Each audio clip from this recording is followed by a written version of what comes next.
또 갑시다. 우리가 너희에게 신령한 것을 뿌렸은즉 너희의 육적인 것을 거두기로 과하다 하겠느냐. 다른 이들도 너희에게 이런 권리를 가졌거든 하물며 우리 일까 보냐. 그러나 우리가 이 권리를 쓰지 아니하고 범사에 참는 것은 그리스도의 복음에 아무 장애가 없게 하려 함이로다. 성전의 일을 하는 이들은 성전에서 나는 것을 먹으며 제단에서 섬기는 이들은 제단과 함께 나누는 것을 너희가 알지 못하느냐. 이와 같이 주께서도 복음 전하는 자들이 복음으로 말미암아 살리라 명하셨느니라. 그러나 내가 이것을 하나도 쓰지 아니하였고 또 이 말을 쓰는 것은 내게 이같이 하여 달라는 것이 아니라 내가 차라리 죽을지언정 누구든지 내 자랑하는 것을 헛된 대로 돌리지 못하게 하리라. 내가 복음을 전할지라도 자랑할 것이 없음은 내가 부득불할 일임이라. 만일 복음을 전하지 아니하면 내게 화가 있을 것이로다. 내가 내 자유로 이것을 행하면 상을 얻으려니와 내가 자유로 아니한다 할지라도 나는 사명을 받아노라. 그런즉 내 상이 무엇이냐. 내가 복음을 전할 때에 값없이 전하고 복음으로 말미암아 내게 있는 권리를 다 쓰지 아니하는 이것이로다. 아멘. 8장, 9장, 10장까지가 계속 우상 제물에 대한 내용입니다. 그럴 때 어쩌면 지금 연속 강의라고 할 수가 있는데 연속해서 4주째 같은 주제를 가지고 전한다고 할 수 있습니다.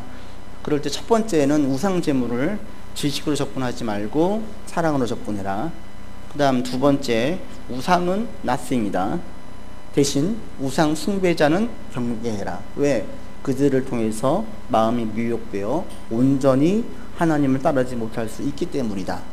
그리고 오늘날 하나님을 온전히 따르지 못하게 만드는 것들이 곧 우상 숭배자에게 영향받는 것과 똑같은 악한 영향이기 때문에 우리가 그런 부분에 있어서 깨어 있어야 되고 분간할 수 있는 분별력을 가져야 된다. 그 다음 지난주에 우상 제물, 이 제물은 우리 신앙에 아무런 영향을 끼치지 못한다. 이걸 먹는다고 해서 우리 신앙에는 아무 문제가 없고 아무 영향을 끼치지 못한다. 그러나 이걸 먹을지 말지에 대한 얘기를 할 때에 내 신앙 가지고 보지 말고 함께 있는 주변에 믿는 다른 사람들의 신앙을 고려해서 행동해라. 이게 우리에게 왜 중요하냐? 나 중심적인 사고에서 하나님 중심적인 사고로 전환하게 해주는 유익이 있기 때문이고, 이렇게 생각을 반드시 해야 된다라고 말씀을 드렸습니다. 그리스도인이란 자기 권리를 주장하는 사람들이 아니라 그리스도를 위해서 자기 권리를 포기하는 사람이기 때문이다 라고까지 지난주에 말씀을 드렸습니다. 오늘은 이 9장에서는 바울이 자신이 자기의 권리를 포기한 그 사리를 들고 있습니다. 그러면서 우리 가운데에 오늘 본문을 통해서 그리스도인인 내가 이 땅에 살면서 어디까지 포기해야 될까? 내 권리를 포기하는 게 어디까지일까? 이 부분을 우리가 오늘 본문을 통해서 알 수 있습니다. 지난주 설교 후에 어떠한 성도분과 얘기하다가 그분이 이제 그 친척의 부당한 행위에 대해서 대단히 비분관계했어요. 막 대단히 분노하고 화가 치밀어 오르고. 근데 그 얘기를 듣고 있다 보니까 저도 화가 나는 거예요. 왜냐하면 너무 지나칠 정도로 예의에 어긋나고 무례한 행동을 하는 분이에요. 우리 주위에 그런 분들이 있잖아요. 내가 용서하고 품고, 지난주에 제가 말씀드릴 때에 할 수 있는 한 용서해라, 덮어라, 사랑하라. 근데 이것을 악용하는 사람들이 있어요. 그럴 때 상식 이하의 행동을 하는 좀 나쁜 사람들, 지나친 사람들에 대해서 우리가 거기에 대해서 권리를 포기해야 될까요? 어떻게 생각하세요? 오늘 본문은 우리가 그런 부분들을 좀 생각해 보게 만듭니다. 그럴 때 먼저 많은 경우에 지금 이 권리를 포기하는 것을 이야기할 때, 그리스도를 위해서 권리를 포기해라 라고 이야기할 때 잘못된 포기에 대한 메시지, 잘못된 포기를 권하는 경우들이 너무 많아요. 제가 묵상하다 크게 두 가지로 봤어요. 잘못된 권리 포기, 가장 대표적인 잘못된 권리 포기는 신앙의 이름으로 무조건 희생하고 무조건 양보하고 무조건 이해하라고 이야기하는 것. 그리스도의 사랑으로 다 덮으라는 거예요. 오른뺨을 때렸으면 왼뺨도 돌려대고 오리를 가져가면 심리도 가라는 거죠. 이것을 여기에다 적용을 시켜서 네가 그리스도인이라면 네가 참아야지, 네가 용서해야지, 네가 이해해야지, 이렇게 접근을 하는 거예요. 근데 이것이 성경적이냐? 아니요, 성경적이지 않아요. 하나님은 우리에게 무조건 다 용서하라고 얘기하지 않고요. 우리에게 있는 모든 권리를 다 포기하라고 이야기하지도 않아요. 성경에 보게 되어지면 하나님께서 우리에게 권리를 포기 이야기하실 때에 사회적인 강자와 사회적인 약자를 대하는 방법이 달라요. 사회적인 약자들을 대할 때는 그들이 피해를 당했을 때, 그러면서 억울해서 그 권리를 무엇인가 주장하려고 할 때에 사실은 사회적인 약자는 자기의 권리를 주장할 수도 없지요. 그냥 피해를 당하죠. 그럴 때 하나님은 그냥 네가 용서해라고 얘기하지 않으세요. 구약에서 계속 하신 말씀은 사회적인 약자들이 권리를 침해당해서 포기당하고 힘들고 어려움 당할 때에 하나님 뭐라고 이야기하시냐면 내가 너의 아버지가 될게. 그러면서 사회적인 약자들한테는 용서나 이해하라고 이야기하시지 않고 내가 복수해 줄게 라고 말씀하세요. 내가 보복해 줄게, 내가 책임져 줄게, 내가 반드시 그것을 해결해 줄게 라고 말씀하세요. 이 사회적인 약자를 대할 때에는 권리 포기를 얘기하지 않으세요. 반대로 사회적인 강자가 피해를 당할 때는 뭐라고 말씀하시냐면 웬만하면 너가 갚지 말라고 해요. 내가 갚을게, 내가 보복할 테니까 너는 보복하지 말라고 얘기를 하세요. 근데 이 차이가 뭐예요? 사회적인 약자는 보복을 하고 싶어도 보복할 힘이 없어요. 반대로 사회적인 강자는 얼마든지 자신이 복수할 수 있어요. 그래서 하나님께서는 사회적인 강자와 약자를 대할 때에 차이를 두십니다. 그리고 내가 뭔가 가해자 입장일 때, 피해자가 아니라 내가 가해자 입장일 때도 달라요. 내가 가해자 입장일 때 특별히 강자인, 내가 가진 자의 입장에서 가해자였다라면 성경에서는 반드시 갚으라고 이야기를 해요. 갚으라고. 예수님이 세리장인 삭개오 집에 있었습니다. 그때 삭개오가 은혜를 받고 고백을 하잖아요. 내가 부당하게 무엇인가 남의 것을 빼앗아서 내가 남에게 피해를 주는 일이 있으면 4배를 갚겠습니다. 그때 예수님께서는 아니 괜찮아, 다 용서해 줄게, 안 갚아도 돼 라고 말씀하지 않으세요. 그래 하라고 얘기하시고요, 그때에서야 비로소 이 집에 구원이 이르렀다라고 말씀을 하세요. 그러니까 오늘날 사회적으로 힘이 있고 권세를 가지고 있는 사람들이 누군가에게 성경에 근거할 때에 부당하게 권리를 침해하고 괴롭힘 일이 있었다면 하나님께 와서 기도하고 회개한다고 다 용서되지 않는다라는 거예요. 이건 거짓 복음이에요. 참 복음은 뭐래요? 가서 그 사람에게 거기에 맞게 갚으래요. 그리고 내가 약자여가지고 피해를 당했다라면 하나님께서는 그냥 그 사람 용서하라고 얘기하시지 않고 하나님께서 갚아주겠다라고 말씀을 하세요. 내가 지금 힘이 없는 을의 입장에서 내가 너무너무 억울해요. 다 용서가 돼요? 안 돼요. 화병 나요. 하나님도 그 마음을 헤아리세요. 그럴 때는 그 사람에게 다 갚으라고 이야기하시지 않고, 그냥 용서하라고 이야기하시지 않고 뭐라고 말씀하시냐면 내가 갚아줄게, 내가 네 눈물 닦아줄게, 내가 너 고생하는 거 알아, 네가 얼마나 힘들었던 건 내가 다 알아 라고 말씀하세요.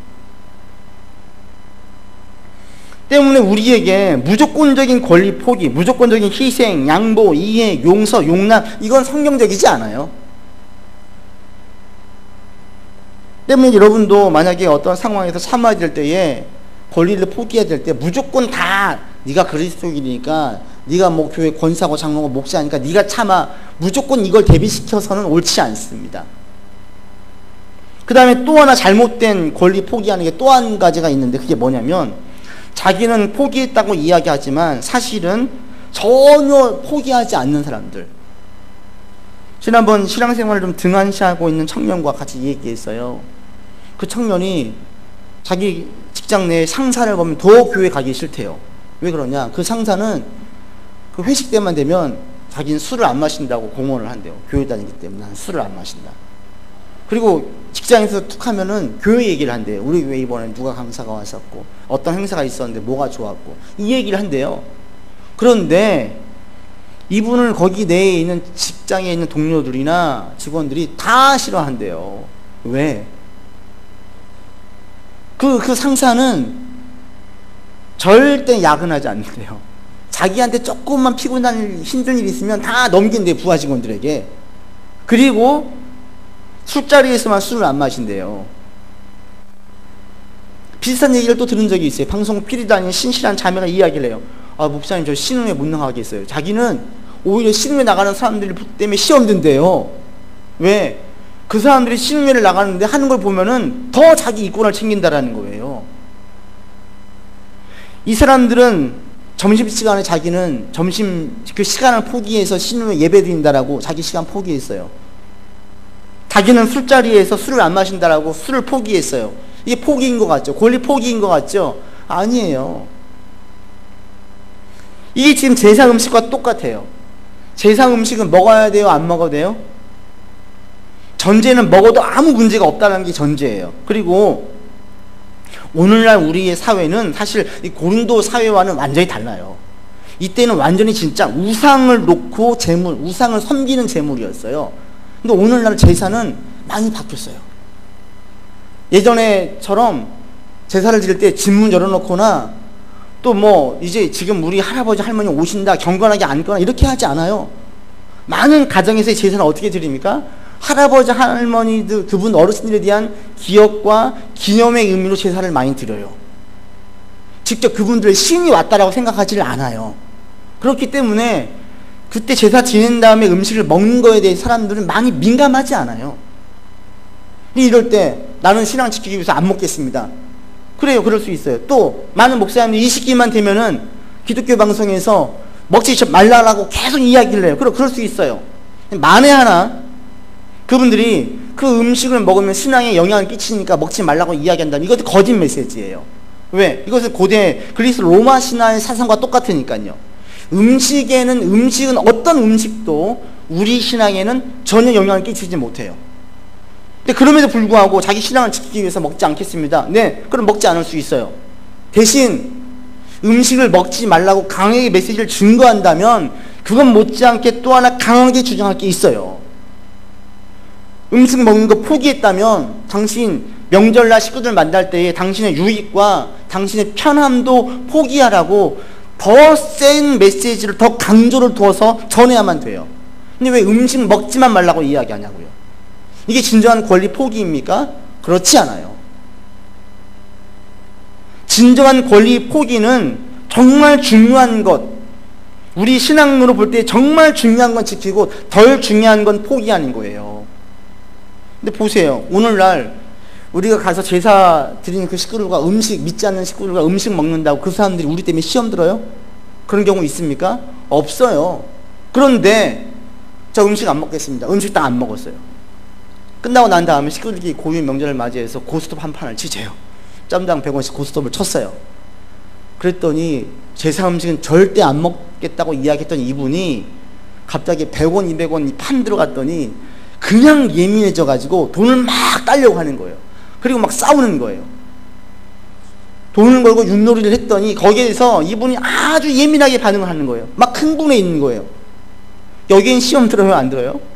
오히려 믿지 않는 사람들은 이런 걸 보고 더 크게 이야기하죠. 아니 제사 음식도 먹지 않고 신앙 지킨다고 하는 사람이 왜 돈 내기만 나오면 저렇게 흥분하고 저렇게 예민해? 먹고 설거지할 때가 되니까 설거지하지 않고 저기 가서 쉬고 있어요. 남들 다 고생하고 있는데 아니 저 사람은 왜 이렇게 쉬고 있어? 오히려 그런 걸 가지고 더 시험 들어요. 믿지 않는 사람들은. 그런 것 때문에 또 하나님의 영광을 가리는 것이지 제사 음식을 먹었다 안 먹었다로 영광 가리지 않는다라는 거예요. 아까 말씀드린 직장 상사도 똑같아요. 그 사람은 진정한 권리를 포기한 게 아니에요. 잘못된 권리 포기예요. 자기가 진정으로 그리스도인으로서 무엇인가를 포기한다면 자기의 편함을 포기해야 되지요.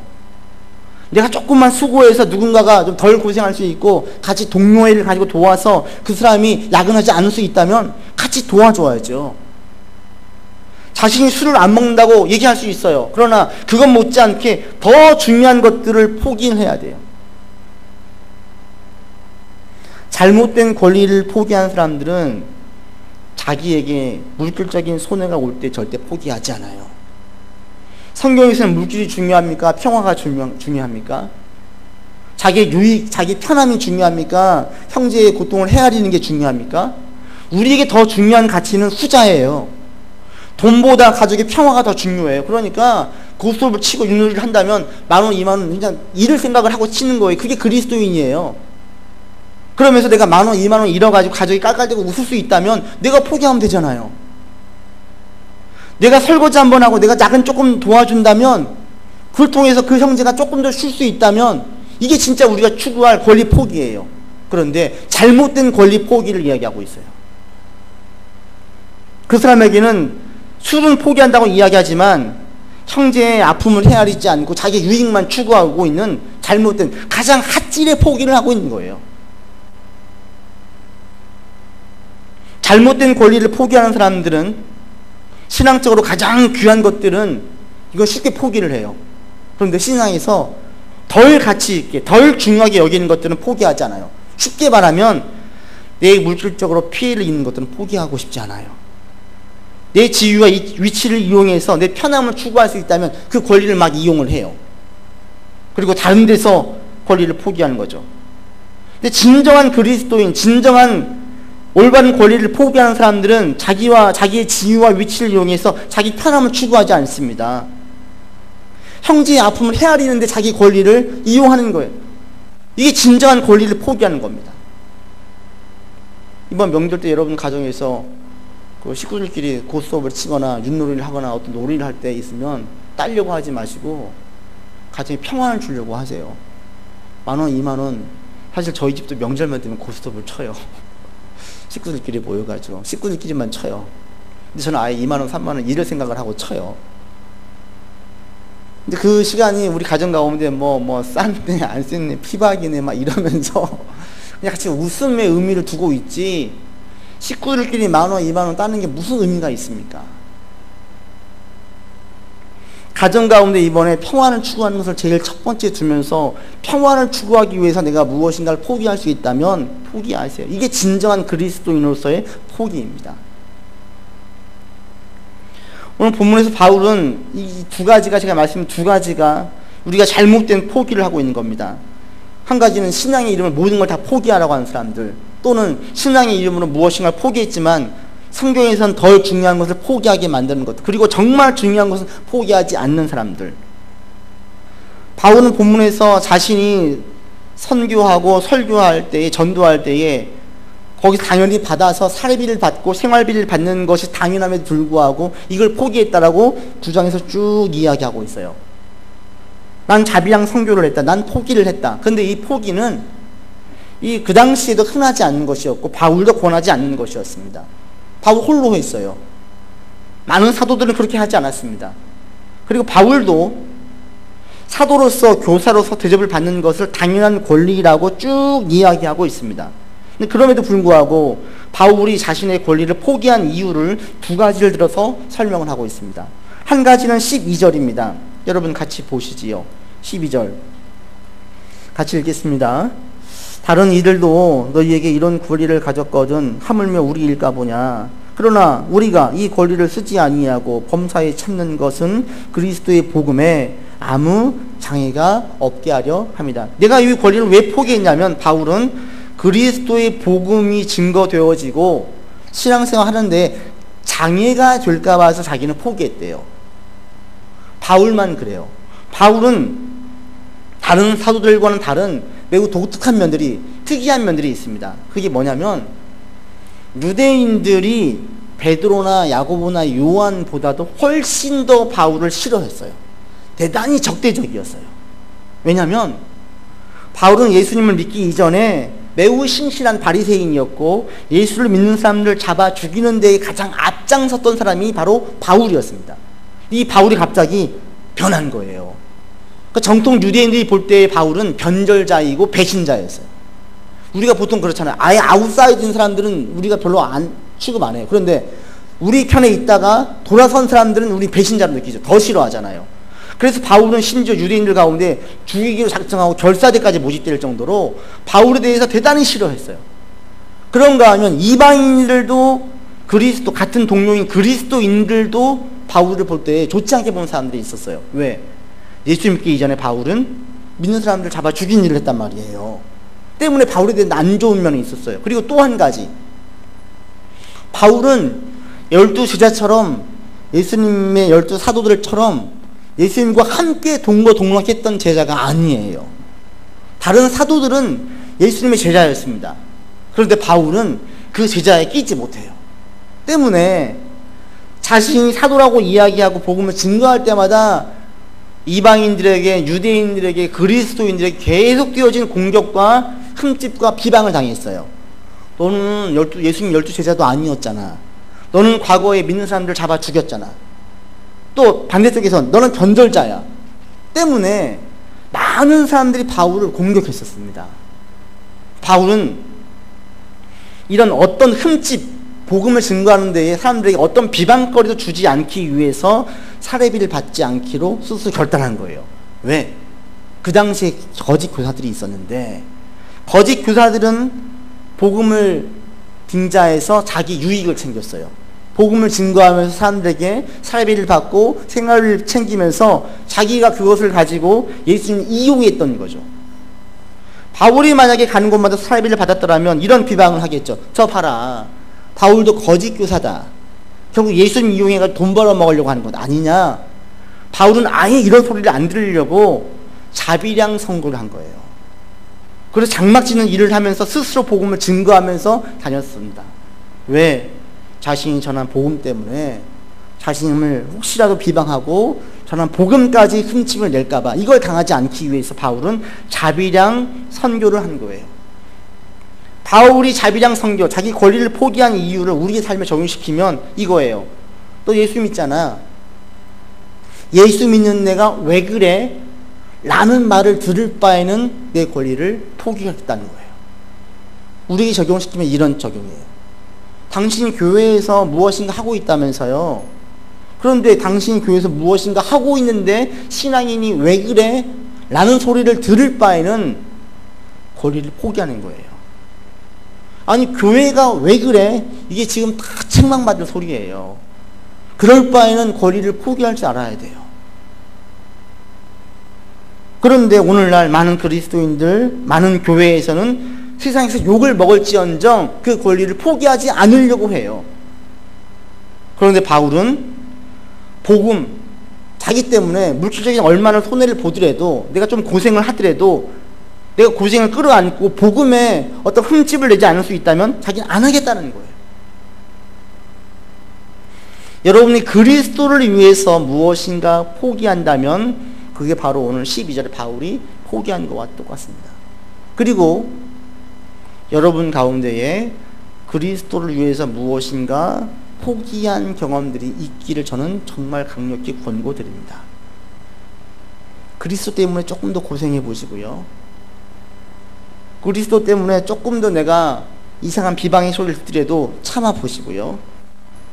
그리스도 때문에 아유 너는 왜 이렇게 바보 같니? 넌 세상 물정을 모르니? 라는 소리를 들을지언정 한번 경험을 해보시라는 거예요. 이전에는 모든 권리를 다 동원해서 이에는 이로 싸웠더라면 이제는 거기에서 그리스도를 위해서 내가 한 번 더 참아보라는 겁니다. 이 얘기할 때 기억나는 사건들이 몇 가지 있었습니다. 그때 전에 어떤 아는 집사님이 그래요. 아이와 함께 공원에 자전거를 타고 나갔는데 아이의 실수로 다른 아이를 사고를 낸 거예요. 다쳤어요. 그쪽도 아이의 아빠가 아이를 데리고 왔고 자기도 아빠로 같이 갔는데 너무너무 미안해가지고 지금 당장 병원에 가자고, 그냥 치료해주겠다고. 그랬더니 그 아이 아빠가 그러더래요. 아유 아니라고, 아이들은 다 다치지, 이런 실수를 다 하는 것이기 때문에 괜찮다고, 우리 아이에게도 부주의가 있다고. 아무리 같이 가자고 해도 안 가더라는 거예요. 자기 명함을 주고 왔는데 그 아이의 아빠가 너무나 인상적이었대요. 모든 사람은 다 어떻게 해요? 정말 모든 사람은 아니지만 많은 경우에는 그것을 건수로 잡으려고 해요. 그걸 이용해가지고 자신이 무엇인가를 뜯어내려고 해요. 이런 사람들이 우리 주변에 너무나 많아요. 전에 한번 실수로 살짝 차 키스를 살짝 났어요. 그랬더니 갑자기 그분이 자기 병원에 가야 되겠대요. 목이 좀 아프대요. 살짝 정말 살짝인데 보험 처리하면서 좀 씁쓸했습니다. 근데 우리 주변에 그런 사람들이 너무나 많은 거예요. 그럴 때에 그 아버지가 너무나 인상적이었대요. 자기가 변호사로서 생활할 때에 너무나 많은 사람들이 자기 권리만을 추구하려고 하고 어떻게든 이용하려고 하지, 자기 아이에게도 실수가 있어서 괜찮다라고 용납하는 것들이 없다라는 거예요.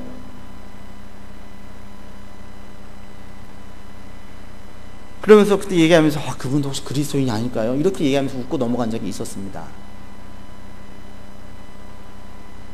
내가 그리스도인일 때 그리스도를 위해서 무엇인가 포기한다는 것, 힘들고 어렵지만 우리에게는 꼭 필요합니다. 바울은 이것 때문에 지금 포기했다고 이야기해요. 오늘날 많은 싸움이 있는 것은 가장 큰 이유 중에 한 가지는 스스로 권리를 포기하려고 하지 않기 때문에 그렇습니다. 우리 주변엔 전부 다 자기 권리만 주장하는 사람들 뿐이에요. 그럴 때 여러분들이 내 권리를 조금 포기하고 그리스도를 위해서 조금 포기한다면 그게 곧 그리스도의 소금과 빛의 역할임을 아시고, 이번 명절 때 만날 때 좀 친척 때문에 부글부글 될 일이 있거나 또 어떤 사람들 때문에 부글부글 될 일이 있을 때에 그리스도를 위해서 한번 좀 포기할 수 있는 여러분 되기를 주의 이름으로 권면을 드립니다. 아멘을 안 하시네요. 포기하시기를 바랍니다. 아멘. 한 가지 더 바울이 포기한 이유가 있습니다. 바로 18절인데요. 18절 같이 보시지요. 같이 읽겠습니다. 그런즉 내 상이 무엇이냐? 내가 복음을 전할 때에 값없이 전하고 복음으로 말미암아 내게 있는 권리를 다 쓰지 아니하는 이것이다. 바울이 권리를 포기한 또 한 가지 이유는 뭐냐면, 이 권리를 포기함으로 18절 처음에 나와 있는 것처럼 이걸 자기의 상으로 보았어요. 내가 권리를 포기하면 하나님께서 나에게 상을 주신다라는 거예요. 이 상이 뭘까요?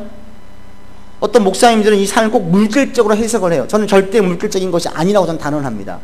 천국 가면 예수님이 신앙생활 잘하는 사람들 큰 집, 금은보화로 시장되어진 집에서 살까요? 그러면 금은보화를 별로 안 좋아하는 사람들, 저도 금은보화를 별로 안 좋아해요. 큰 넓은 집 별로 안 좋아해요. 천국에 만약에 제 상이 넓은 평수의 집이고 금은보화로 시장된 집이라면 저는 그걸 상으로 안 볼 것 같아요. 그냥 살 집만 있으면 돼요.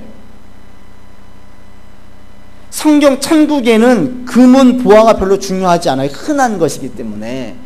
그러니까 물질적으로 보지 마세요. 바울이 이야기할 때 이 상은 물질적인 것이 아닐 것입니다. 오히려 단순히 하나님의 칭찬일 수도 있어요. 제가 볼 땐. 그래서 내가 다 인정해 줄게. 이것도 큰 상이지 않을까요? 많은 사람들이 자기 좋아하는 연예인 사인 받으면 되게 좋아해요. 근데 이 사인 받은 게 돈 값어치가 있어요? 삶의 값어치가 있어요? 없어요. 그런데 그들은 자기가 좋아하는 우상과 같은 연예인 사인을 받으면 난리가 나요. 가장 귀한 거예요. 단지 사인 하나, 이것이 자기에게 큰 상인 거죠. 바울은 지금 예수님 하나님에게 이 상 받는 것, 이 상이 뭐 몇억, 몇십억 또는 좋은 집 이게 아니라 하나님의 칭찬일 수 있어요. 제가 이 말씀 쭉 묵상하다 어느 날 불현듯 이 생각을 하게 되었어요. 야, 바울이 정말 하나님을 얼마나 크고 얼마나 귀하게 보게 되었는지를 제가 지난주 문득 떠올랐어요. 어느 날 아침 교회를 출근하다가 그 생각이 불현듯 들었어요.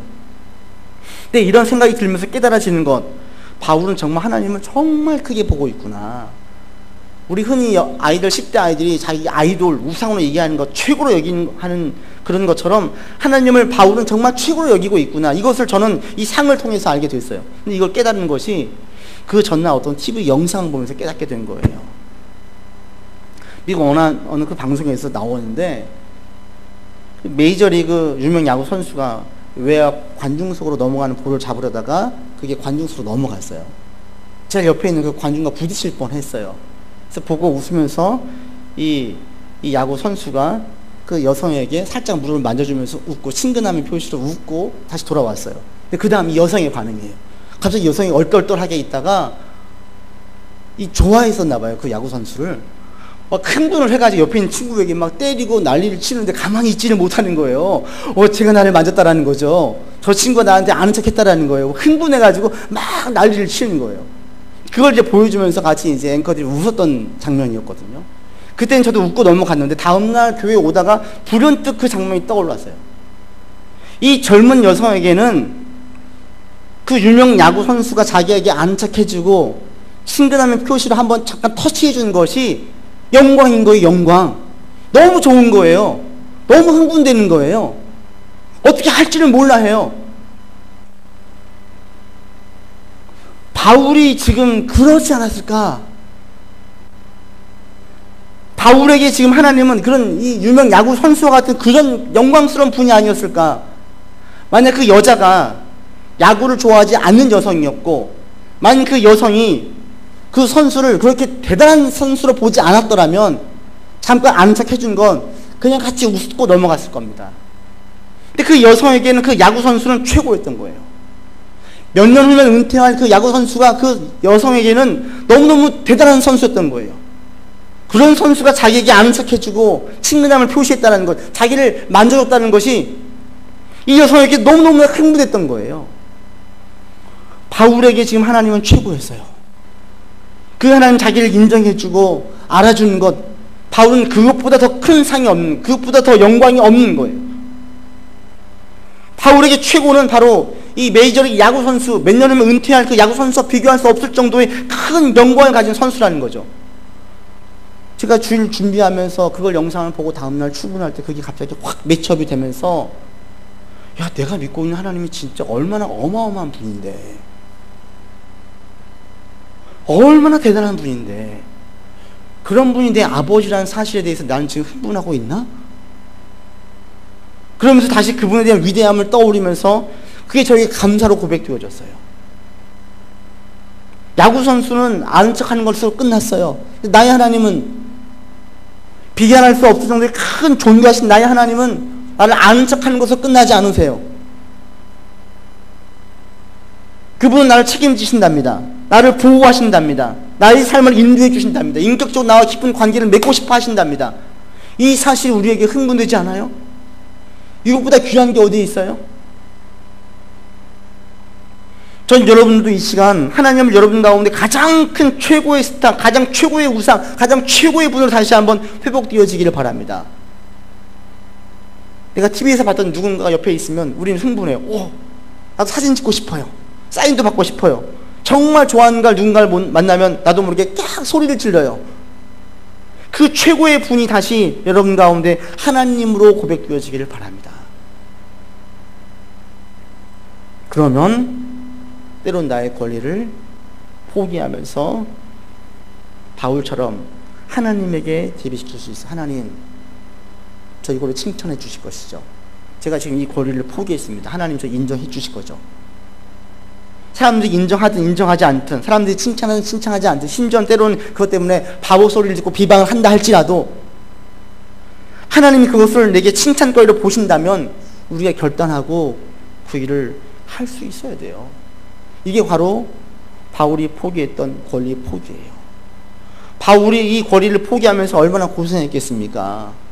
힘써 복음을 증거하면서 장막 짓는 일을 하면서 자신이 먹고 살았어요. 장막 짓는 일을 하지 않는다면 더 많은 시간 동안 복음을 증거할 수 있었어요. 얼마든지 계산해가지고 안 할 수도 있어요. 그럼에도 불구하고 바울은 또 한편에서 이 하나님의 칭찬 상을 생각했습니다. 전 여기 있는 저를 포함한 여러분 모두가 다 사람들에게 칭찬받는 자 되지 않기를 원해요. 사람들의 칭찬 인정 좋지요. 굳이 그걸 외면할 필요는 없지만 사람들의 칭찬보다 하나님의 칭찬받는 여러분들 되기를 바랍니다. 하나님에게 인정받는 여러분들 되기를 바랍니다. 하나님의 칭찬과 인정은 어디에 있어요? 우리의 권리 포기에 있어요. 권리를 포기하지 않고 칭찬과 상을 받을 생각하지 마세요. 당연히 내 건데 내가 포기하니까 칭찬하지요. 우리도 그렇잖아. 양보하니까 우리가 칭찬해 주잖아요. 이건 작은 믿음 가지고는 안 돼요. 하나님을 정말 크고 가장 높고 하나님의 칭찬을 가장 귀한 것으로 여기는 자만이 포기할 수 있고요. 하나님을 가장 크고 가장 존귀한 분으로 여기면 여길수록 더 많은 권리를 포기할 수 있습니다. 이번 한 주간 여러분 살면서 참된 포기를 하시기 바랍니다. 신앙인 이름으로 무조건 다 포기하지 마세요. 권리 주장할 건 주장하세요. 그러나 그럴 때 이것이 그리스도의 이름으로 포기할 만한 것이라고 느껴진다면 포기하세요. 그리고 이 포기가 하나님의 상으로 매치업된다면 하나님께 얘기하세요. 하나님, 저 이거 포기했습니다. 이거 저 하나님 상으로 주세요. 저 인정해 주세요. 하나님은 모든 사람들 똑같이 사랑하지 않습니다. 하나님 편애하십니다. 하나님께서는 기도를 잘 들어주시는 사람이 있고 기도를 듣지 않는 사람들이 있습니다. 누구의 기도를 더 잘 들어주시겠어요? 자기 권리를 포기하면서 하나님께 더 인정받는 사람들의 기도를 잘 들어주십니다. 사람들이 알아주든지 알아주지 않든지 인정하든지 인정하지 않든지 사람 때문에 너무 서운해하지 마세요. 대신 하나님께서 알아주시고 하나님께서 인정해 주시고 그리고 이것이 상으로 우리 가운데 분명히 책임지신다는 사실 때문에 위로가 되시기를 바랍니다. 이번 한 주간 저도 여러분들에게 많이 포기하라고 권면드리고 싶습니다. 만날 때에 다 자기 권리를 주장하는 사람들 뿐입니다. 그럴 때에 그리스도의 이름으로 신앙의 이름으로 포기할 건 포기하시고 지킬 건 지키시는 주의 자녀들 다 되기를 주 이름으로 권면을 드립니다. 기도하겠습니다. 아버지 하나님, 이 세상에서 우리가 올바른 것들을 포기하기를 원합니다. 성경적으로 덜 가치 있게 여기는 것들은 쉽게 포기할 수 있는 믿음을 주시고 성경에서 가장 귀하게 여기는 것들은 반드시 지키는 자가 되게 인도하여 주시옵소서. 바울이 포기했던 가장 큰 이유는 복음이 방해되지 않기 위해서입니다. 오늘날 자기 권리를 포기하지 않아서 교회가 욕을 먹고 교인들이 욕을 먹는 경우가 얼마나 많이 있는지요. 우리의 허물과 죄 때문에도 욕을 먹지만 권리를 포기하지 않기 때문에도 욕을 먹는 경우가 있사온데 우리가 이 땅에 살면서 우리의 권리를 순간순간 이 주님 위해서 포기할 것이라면 포기하는 자가 되게 인도하여 주시옵소서. 또 하나님, 우리가 하나님의 상 받기를 원합니다. 그 상이 칭찬일지 또 이 세상에서 어떤 물질적인 보상일지 알 수 없사오나 하나님께서는 분명히 자기 권리를 포기한 자들 특별하게 더 보호해 주시고 지켜주시고 인도해 주실 것입니다. 이것이 우리에게 또한 상으로 믿습니다. 하나님, 이 상을 바라면서 우리가 눈에 보이는 것들을 포기할 수 있도록 인도하여 주시옵소서. 우리를 통해서 우리의 가정에 평화가 임하기를 원합니다. 우리의 섬김과 우리의 권리 포기를 통해서 주변 사람들 간의 많은 앙금이 해소되어지기를 원합니다. 하나님, 우리를 사용하여 주옵소서. 우리 구주 예수 그리스도 이름으로 기도드립니다. 아멘.